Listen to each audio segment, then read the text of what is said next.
नमस्कार। The untold story के नए वीडियो में आपका स्वागत है। मैं हूं अनिल चंदोला। आज का वीडियो आपकी आंखें खोलने वाला है।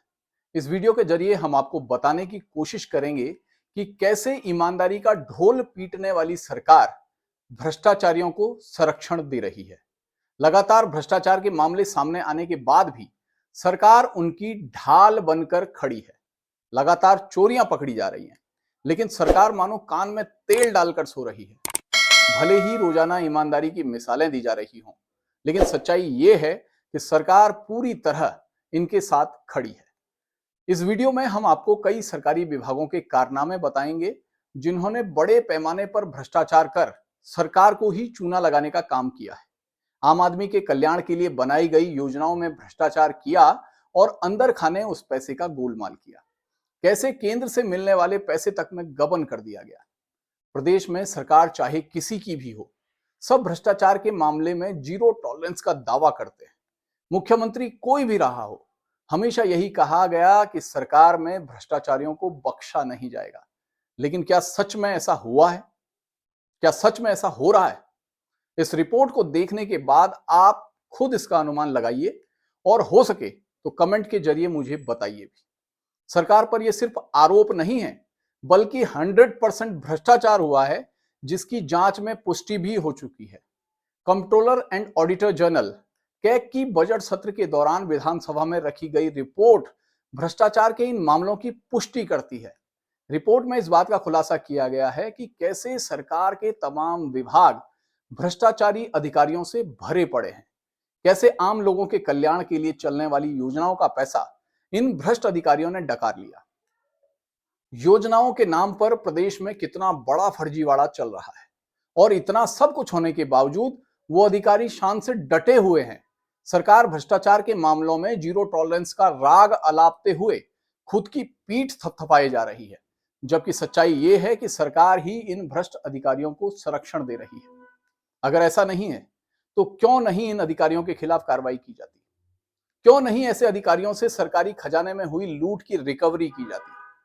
क्यों नहीं इन भ्रष्टाचारियों के खिलाफ जन कल्याण के पैसे की लूट का मुकदमा दर्ज करवाया जाता? कैग ने अपनी रिपोर्ट में कई विभागों में भ्रष्टाचार के खेल का खुलासा किया है। रिपोर्ट के अनुसार उत्तराखंड भवन एवं अन्य सन्निर्माण कर्मकार कल्याण बोर्ड के अधिकारियों ने 2018 से 22 के दौरान 32 करोड़ 78 लाख रुपए की 83,650 साइकिलें खरीदी। ये साइकिलें श्रमिकों को बांटी जानी थी। देहरादून जिले को 37,665 सप्लाई की गई, लेकिन इसमें से केवल 6,020 साइकिलें ही बांटी गई। बाकी साइकिलें कहां गायब हुई, किसी को नहीं पता। दूसरी तरफ उधम सिंह नगर में 216 श्रमिकों को 2 बार, 28 को 3 बार और 6 को 4 बार साइकिल बांट दी गई। इसके अलावा बोर्ड ने श्रमिकों को बांटने के नाम पर 33 करोड़ 23 लाख रुपए में टूल किट खरीदी। देहरादून में 22,426 टूल किट की सप्लाई की गई, लेकिन अधिकारियों ने केवल 171 ही बांटी। बाकी टूल किट भी हजारों साइकिलों की तरह गायब कर दी गई। कोविड के दौरान श्रमिकों को राहत देने के नाम पर भी करोड़ों का घोटाला हुआ। बोर्ड ने मई 2020 में पंजीकृत श्रमिकों को door to door ration kit बांटने का आदेश जारी किया। 9 करोड़ 36 लाख रुपए में 75,000 राशन किट खरीदी गई। ये किट पंजीकृत श्रमिकों को बांटी ही नहीं गई। खास बात यह भी है कि बोर्ड ने साइकिल, टूल किट और राशन किट ऐसी कंपनियों से खरीदी जो आईटी सेवाएं देती हैं। श्रमिकों की बेटियों और महिला श्रमिक को विवाह के लिए 51,000 रुपए की आर्थिक सहायता दी जाती है, लेकिन चहेतों को नियम विरुद्ध तरीके से 1 लाख रुपए बांट दिए। इस तरह दिसंबर 2018 से नवंबर 2021 तक 1,468 लोगों को 7 करोड़ 19 लाख रुपए ज्यादा दे दिए गए। दूसरी तरफ वन विभाग में भी कैग ने कई गड़बड़ियां और घोटाले पकड़े। कैंपा में पौधारोपण के नाम पर बड़े पैमाने पर गड़बड़ी की गई है। विभाग ने खड़ी ढलानों और चट्टानों पर भी पौधारोपण करना दर्शाया है। चीड़ के जंगल में भी पौधारोपण होना दिखाया गया है। डीएफओ ने कई ऐसी जमीनों पर पौधारोपण के गलत प्रमाण पत्र दिए जो पौधरोपण के लिए उपयुक्त। इसके अलावा विभाग ने 10 साल पौधों की देखभाल के नाम पर पैसे खर्च किए, जबकि केवल 3 से 5 साल ही रखरखाव किया गया। जागरूकता के लिए मिले 6.5 लाख रुपए को कार्यालय स्थापना में खर्च कर दिया गया। विभाग की लचर कार्यप्रणाली के कारण हजारों रुपए का नुकसान हुआ, सो अलग। वहीं स्वास्थ्य विभाग ने सरकारी अस्पतालों में ऐसी दवाओं को बांटने की अनुमति दे दी जिनकी क्वालिटी चेक रिपोर्ट ही नहीं थी। बाद में जब जांच हुई तो 5 दवाएं सब स्टैंडर्ड मिली। इसके अलावा अस्पतालों में कई आवश्यक दवाएं उपलब्ध ही नहीं है। स्वास्थ्य विभाग की कई पुरानी जांच रिपोर्ट अब भी धूल फांक रही है, जिसमें करोड़ों रुपए का गोलमाल हुआ है। सच तो यह है कि सरकारी सिस्टम में भ्रष्टाचार अब सामान्य शिष्टाचार बन चुका है।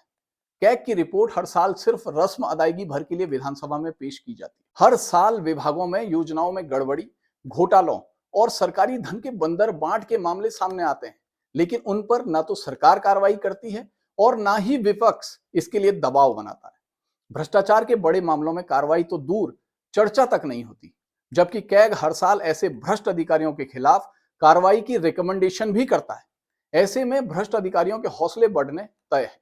ऐसा भी हो सकता है कि इन मामलों में वो लोग खुद भी शामिल हों जिन्हें कार्रवाई करनी है।